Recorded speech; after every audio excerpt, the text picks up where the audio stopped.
Hello दोस्तों, अगर आप अपने चैनल पे पहली बार विज़िट कर रहे हैं तो मैं आपको बता देता हूँ कि कुछ दिन पहले मैंने एक एसएससी जीडी पे वीडियो बनाया था, जिसमें मैंने बताया था कि कैसे मैंने 156 स्कोर किया था और मेरा फाइनल सिलेक्शन नहीं हो पाया था। और लास्ट के 7 दिनों में या फिर लास्ट के दिनों में आप कैसे अपनी प्रिपरेशन को काफ़ी अच्छा बूस्ट दे सकते हैं, परसेंटाइल को कैसे इंक्रीज़ कर सकते हैं, जिसमें मैंने लाइव एग्जांपल देके भी बताया था, अपना स्कोर कार्ड भी दे के दिखाया था, एक मॉक दिया था, उसको स्कोर कार्ड भी दिखाया था और कैसे उसमें मैंने ध्यान दिया था। और ये भी आपको बताया था कि स्कोर पे आपको फोकस नहीं करना है, परसेंटाइल आपको देखना है। और स्कोर कार्ड जो फाइनल में नॉर्मलाइजेशन में काफ़ी अच्छा मिलता है। तो आप यहाँ पे देख सकते हैं, मुझे भी ऑफिशियल में 18 नंबर से प्लस का नॉर्मलाइजेशन मिला था। तो इस तरीके से आपको जो वहाँ पे देखना है कि आपको परसेंटाइल पे फोकस करना है, अपना बेस्ट देना है, ना कि स्कोर के पीछे भागना है। तो अगर आपने वो वीडियो नहीं देखा है तो चैनल पे विजिट कीजिए, वहाँ पे मिल जाएगा, या फिर डिस्क्रिप्शन बॉक्स में लिंक भी दे दूँगा, वहाँ से आप देख सकते हैं। उस वीडियो में काफ़ी ज़्यादा कमेंट आए थे कि जीएस के बारे में बता दीजिए कुछ इंपॉर्टेंट टॉपिक, या फिर जीएस में कैसे स्कोर कर सकते हैं, क्या क्या पढ़ लें लास्ट टाइम पे जिससे अच्छा स्कोर आए। तो आज के वीडियो में मैं जीएस के लिए पूरा यहाँ पे बताने वाला हूँ। इस वीडियो के बाद आपको जीएस में कोई डाउट नहीं रहने वाला है। और डेफ़िनेटली ये तो है कि आपको पढ़ना पड़ेगा, क्योंकि बिना पढ़े तो कुछ होगा नहीं, तो पढ़ना तो पड़ेगा ही। लेकिन कुछ इंपॉर्टेंट टॉपिक जिसके क्योंकि जीएस का सिलेबस बहुत ज़्यादा वास्ट होता है, जो चीज़ें ज़्यादा इंपॉर्टेंट हैं उनको पहले पढ़ना ज़्यादा ज़रूरी होता है, और किस क्रम में पढ़ना है वो भी मैं इस वीडियो में बताने वाला हूँ। और बहुत चीज़ों का सोर्स भी बताऊँगा कि कैसे आप कर सकते हैं, आप इतना भरोसा कर सकते हैं। मैंने जीडी 3 बार निकाला है, तो ये भी मैं आपको बता सकता हूँ कि कैसे आप अच्छा स्कोर कर सकते हैं। तो वीडियो को बिना कर देरी के करते हैं शुरू। अगर आप चैनल पे पहली बार विजिट कर रहे हैं तो चैनल को सब्सक्राइब करके बेल आइकन को प्रेस कर लेना, जिससे आगे की हेल्पफुल वीडियोस आपको मिलती रहें। तो सबसे पहले बात करते हैं एक चीज़ कि आप लोग जब मॉक में देखते हैं तो कभी देखते हैं कि मेरे मॉक में सिर्फ 10 क्वेश्चन सही हुए हैं, मेरे क्वेश्चन 12 सही हुए हैं, मेरे 13 सही हुए हैं। तो ये चीज़ें मत देखा करिए, क्योंकि कभी कभी होता है, मान लीजिए एग्ज़ाम काफ़ी टफ आया, क्वेश्चन उसके काफ़ी टफ है, तो वो सबके गलत होंगे, सिर्फ आपके नहीं गलत होंगे। जैसे कि ऑफिशियल पेपर में मेरा भी स्कोर जीएस में बहुत अच्छा नहीं आ पाया था, हालांकि और भी एग्ज़ाम में काफ़ी अच्छा आता था, लेकिन इसमें नहीं आ पाया। लेकिन उसका फ़ायदा मुझे नॉर्मलाइजेशन में मिला, क्योंकि वो अगर टफ मेरे लिए था तो बाकी लोगों के लिए भी टफ था, इसलिए। तो सबसे पहले आप लोग अपनी प्रिपरेशन पे फोकस कीजिए और ये सब चीज़ें दिमाग से निकाल दीजिए कि स्कोर कितना आ रहा है, वो सब अपने आप अच्छा आने लगेगा। तो आप सीधे बात करते हैं कि क्या क्या टॉपिक इंपॉर्टेंट रह सकते हैं किस किस सब्जेक्ट में। अब यहाँ पे बात करते हैं कि हिस्ट्री की, सबसे पहला सब्जेक्ट हम उठाते हैं हिस्ट्री। हिस्ट्री में मैंने यहाँ पे एक चीज़ का ध्यान रखना, जो यहाँ पे मैंने क्रम लिखा है इसी क्रम से आप पढ़ने की कोशिश करना। अगर आपके टॉपिक तैयार हैं तो फिर आगे बढ़ना। और इसके अलावा भी बहुत सारी चीज़ें हैं, लेकिन मैंने वो चीज़ें रखी हैं जो आपको कम टाइम में ज़्यादा बेनिफिट दे सकती हैं, मतलब कम पढ़ के ज़्यादा रिजल्ट मिलेगा, जिससे हर बार लगभग क्वेश्चन आते ही आते हैं। वही चीज़ें मैंने यहाँ पे इंक्लूड की है। तो हिस्ट्री के टॉपिक की बात करें तो सबसे पहले यहाँ पे जैन धर्म है, जैन धर्म के बारे में, इसके संस्थापक क्या हैं, ये सब चीज़ें समझना है। बौद्ध धर्म है, गांधी युग है, गांधी युग में मतलब गांधी जी से जो उनके आंदोलन है, असहयोग आंदोलन है, सविनय अवज्ञा है, भारत छोड़ो है, चंपारण है, ये सब चीज़ें, मिल मजदूर वाला है, सारी चीज़ें आपको पढ़ना है। अब यहाँ पे महाजनपद एवं राजधानी, इसमें आपको बहुत ज़्यादा पढ़ने की ज़रूरत नहीं है, कम से कम इतना ज़रूर आप पढ़ लीजिएगा कि जो महाजनपद हैं और उनकी राजधानियाँ हैं, 16 महाजनपद हैं, आप सबको पता होगा, अंगुत्तर निकाय में इनका जो जिक्र मिलता है। तो आपको कम से कम उनकी राजधानियाँ ज़रूर याद होनी चाहिए, क्योंकि सीधे राजधानी पूछ लिया जाता है और बहुत ज़्यादा कुछ नहीं पूछा जाता है, राजधानी तो याद होनी चाहिए कम से कम। इसके अलावा सामाजिक संस्थाएं क्या होती हैं, सामाजिक संस्थाएं मतलब जैसे कि ब्रह्म समाज है, आर्य समाज है, प्रार्थना समाज है, ये सारे जो समाज जिनकी स्थापना हुई थी, किन्होंने की थी, कब की थी, इन सारी चीज़ों को आपको याद रखना है। इसके अलावा नेक्स्ट बात करते हैं, नेक्स्ट जो हमारा है वो भारतीय राष्ट्रीय कांग्रेस एवं उनके अधिवेशन। भारतीय राष्ट्रीय कांग्रेस की स्थापना कब हुई थी, उस टाइम पे कौन से वहाँ पे किन्होंने स्थापना की थी, और उस टाइम पे अध्यक्ष कौन थे, इनके जो प्रमुख अध्यक्ष किस किस अधिवेशन में कौन कौन अध्यक्ष था। जैसे कि जब वंदे मातरम गाया गया तो कब कौन अध्यक्ष था, जब जनगण मन गाया गया कब गाया गया, किस अधिवेशन में गाया गया है, किस में काले झंडे दिखाए गए हैं, ये सारी चीज़ें, किस में नरम दल गरम दल में विभाजन हुआ, इन सब चीज़ों को आपको ध्यान रखना पड़ेगा कि भारतीय राष्ट्रीय कांग्रेस के अधिवेशन से क्वेश्चन बहुत ज़्यादा पूछे जाते हैं। इसके अलावा हड़प्पा सभ्यता से संबंधित स्थल, इसमें बहुत ज़्यादा चीज़ें आपको याद करने की ज़रूरत नहीं है, लेकिन कम से कम जितने भी हड़प्पा के स्थल हैं, चाहे वो लोथल हो, राखी गढ़ी हो और मोहनजोदड़ो हो, इसके अलावा जितने भी हैं आपको, चन्हूदड़ो है, कालीबंगा है, जितने भी, उन सब से उन सब की खासियत क्या है। जैसे लोथल जो है वो वहाँ पे पोर्ट था, तो इन सब चीज़ों को आपको ध्यान रखना है कि उस स्थान से रिलेटेड क्या चीज़ें फेमस हैं, किसके बारे में वो स्थान है। आई होप इतना समझ में आ गया होगा। इसके बाद हड़प्पा से संबंधित स्थलों में प्रसिद्धि के कारण मैंने बता दिया। इसके अलावा वंश एवं संस्थापक, प्रसिद्ध शासक के उपनाम, जैसे कि आपको बता देते हैं कि बहुत सारे शासक रहे हैं, जैसे विक्रमादित्य हैं, विक्रमादित्य का उपनाम क्या था, और बहुत सारे जो महान शासक थे उनके उपनाम रखे गए थे, महाराजाधिराज किनको कहा जाता था, कैसे कैसे, तो इन सबको आपको ध्यान में रखना है। और वंश के संस्थापक हैं, मौर्य समाज के संस्थापक कौन थे, पहले शासक कौन थे, अंतिम शासक कौन थे, बस इतना आपको याद रखना है। कम से कम आपको इतनी तो पता ही होना चाहिए। वैसे तो पढ़ने को बहुत कुछ है जीएस में, पढ़ने को आप दिन भर पढ़ सकते हैं, ठीक, 24 घंटे, फिर भी ख़त्म नहीं होगा। इसके बाद नेक्स्ट चलते हैं, तो नेक्स्ट हमारा आता है दिल्ली सल्तनत। दिल्ली सल्तनत में सबसे पहले आपको क्रम याद होना चाहिए कि कौन कौन से वहाँ पे जो डायनेस्टी आई हैं, यानी कि वंश आए हैं वहाँ पे, और उनका क्रम क्या था, यानी जैसे पहले गुलाम आया है, फिर उसके बाद खिलजी आया है, ऐसे आपको याद होना चाहिए। और उनके संस्थापक ज़रूर याद होने चाहिए, कम से कम किस वंश के कौन संस्थापक रहे हैं। आई होप आपको हिस्ट्री से रिलेटेड सब डाउट क्लियर हो गए होंगे। वीडियो को पूरा देखना जिससे आपको सारी चीज़ें मिल पाएँ। नेक्स्ट हम चलते हैं पॉलिटी पे। पॉलिटी में संविधान के स्रोत आपको याद करना है। संविधान के स्रोत का मतलब क्या होता है, यहाँ पे एक चीज़ का ध्यान रखना, वीडियो पूरा देखेंगे तो ही आपको समझ में आएगा, क्योंकि मैं यहाँ पे अपने थ्योरी में लिखा हूँ और इनको मैं बताऊँगा कि क्या चीज़ें हैं, कैसे आप कहाँ से पढ़ सकते हैं। संविधान के स्रोत की बात करें, यानी कि कौन सी चीज़ें कहाँ से ली गई हैं, जैसे कि जो मौलिक अधिकार हैं, फंडामेंटल राइट्स हैं, वो अमेरिका से लिए गए हैं। ये सब चीज़ें मतलब कौन चीज़ें कहाँ से ली गई हैं, जैसे सिंगल नागरिकता है जो वो इंग्लैंड से लिया गया है, तो कौन सी चीज़ें कहाँ से ली गई, अमेंडमेंट साउथ अफ्रीका से लिया गया है, कैसे कहाँ से क्या चीज़ें लिए गए, ये आपको जो स्रोत हैं वो ज़रूर याद होने चाहिए। इसके अलावा मौलिक अधिकार के बारे में, कौन कौन से मौलिक अधिकार सिर्फ भारतीयों को दिए जाते हैं, कौन कौन से इमरजेंसी के टाइम भी रिजेक्ट नहीं किए जाते हैं, इन सबको आपको ध्यान रखना है, इसके बारे में आपको पढ़ना है। इम्पॉर्टेंट डीपीएसपीस जो काफ़ी इम्पॉर्टेंट हैं, जैसे कि आर्टिकल 44, ठीक है, जो समान नागरिक संहिता है, वो इस तरह के काफ़ी डीपीएसपी जो काफ़ी इम्पोर्टेंट है, एक बार आपको गो थ्रू करना पड़ेगा। एग्ज़ाम निकालना है तो पढ़ना तो पड़ेगा, इतना तो है।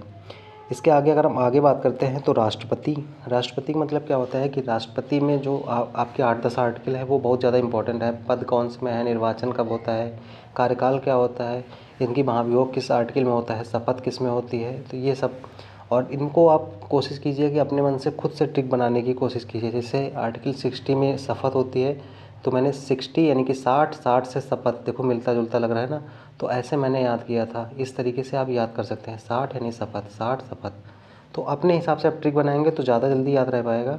आई होप आप समझ रहे होंगे।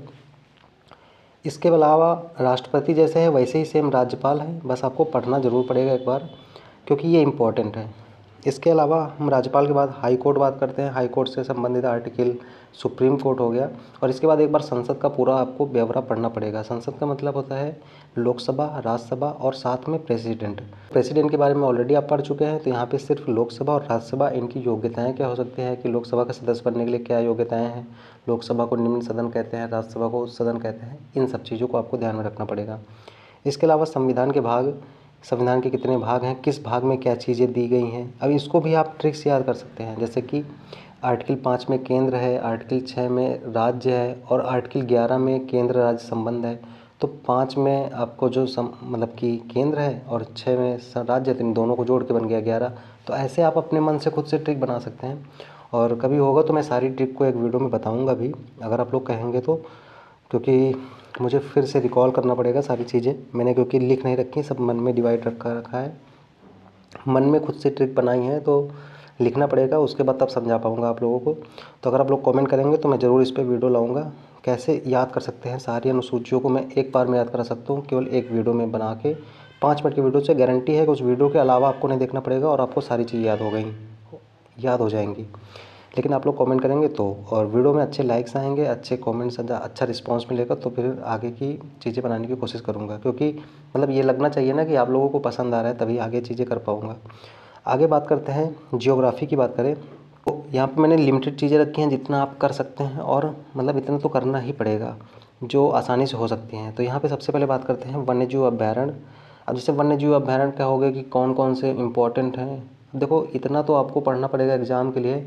अब मैं अपना बता देता हूँ, तो मैं यहाँ पे जम्मू कश्मीर से स्टार्ट करता था, और पूरे मुझे A to Z पूरे एक राज्य के उठाता था, राज्य के अंदर जितने भी हैं सब याद थे मुझे, पूरे जितने, एक राज्य लेता था जम्मू कश्मीर से, मन में बैठे बैठे याद करता था, जम्मू कश्मीर उठाया उसमें जितने हैं, फिर उसके बाद हरियाणा उसमें जितने हैं, पंजाब उसमें जितने हैं, लद्दाख में जो भी, मतलब एक लाइन से चलते रहो, राजस्थान पंजाब होते हुए, गुजरात होते हुए, महाराष्ट्र होते हुए सब एक लाइन से, तो सारे याद करने पड़ेंगे। एक बार याद कर लोगे तो दोबारा नहीं याद करना पड़ेगा।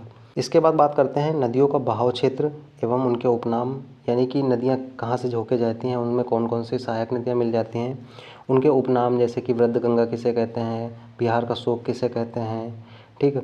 ये सारी उपनाम जो होते हैं वो बहुत इंपॉर्टेंट होते हैं, बहुत ज़्यादा पेपर में डायरेक्टली क्वेश्चन पूछ लिए जाते हैं। इसके अलावा जो सबसे इम्पोर्टेंट टॉपिक आता है आपका वो जनगणना 2011। ये काफ़ी इंपॉर्टेंट है, इसको आप किसी भी यूट्यूब चैनल से आप फॉलो करके वहाँ पे मतलब सर्च करेंगे यूट्यूब पे कि जनगणना 2011 के इंपॉर्टेंट क्वेश्चन, उसमें आ जाएंगे आपके इंपॉर्टेंट क्वेश्चन, उनको आप ज़रूर पढ़ लीजिएगा। इससे ये मान के चलिए कि 99% चांसेस है कि हर शिफ्ट में एक क्वेश्चन मिलेगा ही मिलेगा। तो जनगणना 2011 को बिल्कुल स्किप मत करना। इसके अलावा पड़ोसी देश, राजधानी, मुद्रा, आप सबको पता होगा, इतना तो याद ही होना चाहिए। इंपॉर्टेंट बांध कौन कौन से हैं, जैसे सबसे ऊंचा बांध, सबसे गहरा बांध, सबसे बड़ा बांध, पुराना बांध, ये सब चीज़ें जो क्वेश्चन पूछे जाते हैं, कौन सी नदी पे कौन सा बांध है, ये बहुत पूछा जाता है, तो इसको याद रखना। एक टॉपिक में यहाँ पे मैंने गौर किया है जो एसएससी में काफ़ी टाइम से पूछे जा रहे हैं, जो कि प्रयाग है। प्रयाग क्या होता है, जैसे कि भागीरथी और अलकनंदा मिलके कौन सा प्रयाग बनाते हैं, ठीक है। तो इन सब के लिए भी आप खुद से ट्रिक बना सकते हैं, जितना आप खुद पे फोकस करेंगे याद रहेगा। जैसे कि भागीरथी और अलकनंदा मिलके कौन सा प्रयाग बनाते हैं, मैंने इसके लिए ट्रिक बनाई थी। वैसे यहाँ पे इसको बनाते हैं देव प्रयाग, तो मैंने इसको ट्रिक बनाई थी बैड, यानी कि बी से भागीरथी, ए से अलकनंदा, डी से देव प्रयाग। इसमें जितने भी प्रयाग हैं मैंने सारी के लिए खुद से ट्रिक बनाई थी। इस तरह आप भी बना सकते हैं, और आप लोग कहेंगे तो मैं भी बना के बता दूंगा एक वीडियो में अलग से। आगे चलते हैं नेक्स्ट पे। तो ज्योग्राफी तक हमने डिस्कस कर लिया, इकोनॉमिक्स पे बात करते हैं। तो इसमें सबसे इम्पोर्टेंट जो टॉपिक आता है वो हमारा आता है पंचवर्षीय योजनाएं। पंचवर्षीय योजनाएं, पहली पंचवर्षीय योजना किस मॉडल पे आधारित है, उसका क्या उद्देश्य था, दूसरी किस पे आधारित है, उसका उद्देश्य क्या था, इनको आपको बहुत ध्यान से पढ़ना है, क्योंकि इससे क्वेश्चन बहुत ज़्यादा पूछे जाते हैं। इसके अलावा प्रमुख क्रांतियाँ, क्रांति का मतलब ये नहीं कि रूस की क्रांति, फ्रांस की क्रांति, वो कम पूछा जाता है। यहाँ पे क्रांति से मतलब ये है जो डेवलपमेंट हुआ था, यानी कि जैसे कि नीली क्रांति, पीली क्रांति, बागवानी मतलब बागवानी के लिए कौन सी, सुनहरी क्रांति, ऐसे आपको याद रखना है। जिसमें हरित क्रांति के आपको स्पेशल पढ़ना है कि हरित क्रांति किससे संबंधित है, उसके जनक कौन थे, ये सब चीज़ें। श्वेत क्रांति क्या है, ठीक है, इनको आपको बहुत ध्यान से पढ़ना है। आपको मिल जाएंगे, किसी भी आपके पास बुक है उससे मिल जाएंगे, या फिर आप इन टॉपिक को जाके यूट्यूब पे सर्च करेंगे, वहाँ से भी मिल जाएंगे। किसी ने भी अच्छे से पढ़ाया है उससे पढ़ सकते हैं, मैं सिर्फ आपको टॉपिक बता रहा हूँ। इसके अलावा प्रमुख बैंकों की स्थापना वर्ष एवं राष्ट्रीयकरण वर्ष, यानी कि जैसे स्टेट बैंक की स्थापना कब हुई, आरबीआई की स्थापना कब हुई, ठीक है, इन सब चीज़ों को आपको ध्यान में रखना है। इसके अलावा जीएसटी आपको बहुत ध्यान से पढ़ना है, जीएसटी का फुल फॉर्म, इसके अलावा और भी फुल फॉर्म जो इकोनॉमिक्स में काफ़ी फुल फॉर्म पूछे जाते हैं, आप सर्च कर लीजिए यूट्यूब पे, आपको मिल जाएंगी टॉपिक वाइज सारी चीज़ें। और अभी जिनका एग्ज़ाम लास्ट में, उनको तो काफ़ी अच्छा मौका मिलेगा, अच्छे से पढ़ सकते हैं। और एक योजना है, भारत सरकार की योजना है, आप यूट्यूब पे सर्च करेंगे भारत सरकार की प्रमुख योजनाएं, तो रिसेंट की जितनी भी योजनाएं हैं आप उनको ज़रूर पढ़ लीजिएगा, इंपॉर्टेंट जो कि पूछी जाती हैं। और इसी क्रम में पढ़ने का कोशिश कीजिएगा जैसे मैं बता रहा हूँ। हाँ, स्टैटिक को आप साथ साथ में पढ़ते रहिए, स्टैटिक एक साथ मत पढ़ना। स्टैटिक जो पोर्शन होता है वो इकट्ठे याद नहीं हो पाता, तो आपको थोड़ा थोड़ा करके हर चीज़, हर सब्जेक्ट के साथ साथ पढ़ते रहना है। इसमें लोक कलाकार हैं, लोक कलाकार का मतलब जैसे कि वीणा कौन बजाता है, सारंगी के और बांसुरी बजाने वाले कौन कौन हैं, इन सब चीज़ों को कलाकार और वाद्य यंत्र, इनसे आपको ध्यान में रखना है क्वेश्चन। इसके अलावा घराने, कौन से घराने से कौन संबंधित है, ये बहुत पूछा जाता है। रामसर स्थल कितना है, इसमें अगर कुछ नहीं याद कर पा रहे हैं तो कम से कम इतना ज़रूर याद कर लीजिए कि संख्या कितनी है टोटल रामसर स्थल की, और इसके अलावा सबसे ज़्यादा रामसर स्थल किस स्टेट में है, ये आपको याद रखना है। सबसे कम किस में है, ये भी याद रखना है। आगे चलते हैं तो शास्त्रीय नृत्य कौन से हैं, शास्त्रीय नृत्य से संबंधित जो कलाकार हैं वो याद रखने हैं। इंपॉर्टेंट दिवस, उनकी थीम याद कर लेनी है। पुस्तक और लेखक जो इम्पोर्टेंट रिसेंट में चल रही हैं वो, और इसके अलावा खेल, खिलाड़ी, कौन सा खेल है खिलाड़ी, ये इतना याद करवाना मुश्किल होता है, लेकिन कम से कम इम्पोर्टेंट खेल खिलाड़ियों के नाम आपको होने चाहिए। खेल में कितनी संख्या होती है प्लेयर्स की और कितना उसका टाइम ड्यूरेशन होता है, इतना आपको पता होना चाहिए, लगभग लगभग मेन सभी की इम्पोर्टेंट खेलों का। इसके अलावा मेला कौन कौन से कहाँ पे लगते हैं, उत्सव कौन कौन से होते हैं, नृत्य, पुरस्कार, मंदिर, ये बहुत इंपॉर्टेंट टॉपिक हैं स्टैटिक के। अगर आप इतना कर लेते हैं, जितनी भी चीज़ें मैंने यहाँ पे बताई हैं, तो ये मान के चलिए आपका एसएससी जीडी में काफ़ी अच्छा स्कोर आएगा। और मतलब ये मान के चलिए अगर जो लोग बाकी नहीं कर पाएंगे तो आप भी, मतलब अगर आप नहीं कर पा रहे हैं तो बाकी भी नहीं कर पाएंगे, इतना आप स्कोर ये मान के चलिए आपका अच्छा एग्ज़ाम जाएगा। तो आई होप इतना आप सब कर लेंगे। आई होप इसके अलावा जितने भी डाउट रहे होंगे जीएस से रिलेटेड कि कौन कौन से इंपॉर्टेंट टॉपिक हैं और किस क्रम में पढ़ना है, मैंने क्रम बता दिया है, इसी क्रम में आपको पढ़ना है। चाहे तो आप स्क्रीनशॉट ले सकते हैं और मैंने समझा भी दिया है कि उनमें क्या क्या इंपॉर्टेंट होता है। तो आई होप वीडियो आपको काफ़ी अच्छा लगा होगा। अगर वीडियो अच्छा लगा, कैसा लगा है ज़रूर कमेंट बॉक्स में बताना। और बाकी सब्जेक्ट्स के लिए इस ऐसे वीडियो लाए जाएँ कि न लाए जाएँ, आप लोग कमेंट बॉक्स में ज़रूर बताना। और वीडियो अच्छा लगा तो लाइक ज़रूर कर देना, अपने फ्रेंड्स को शेयर कर देना जो भी इस बार एसएससी जीडी का एग्ज़ाम देने वाले हैं। तो फिलहाल आज के वीडियो में इतना रखते हैं। सभी को मेरी तरफ से best of luck for exam और मिलते हैं किसी नेक्स्ट वीडियो पे। तब तक के लिए अपना ध्यान रखिए, खुश रहिए, मुस्कुराते रहिए। जय हिंद।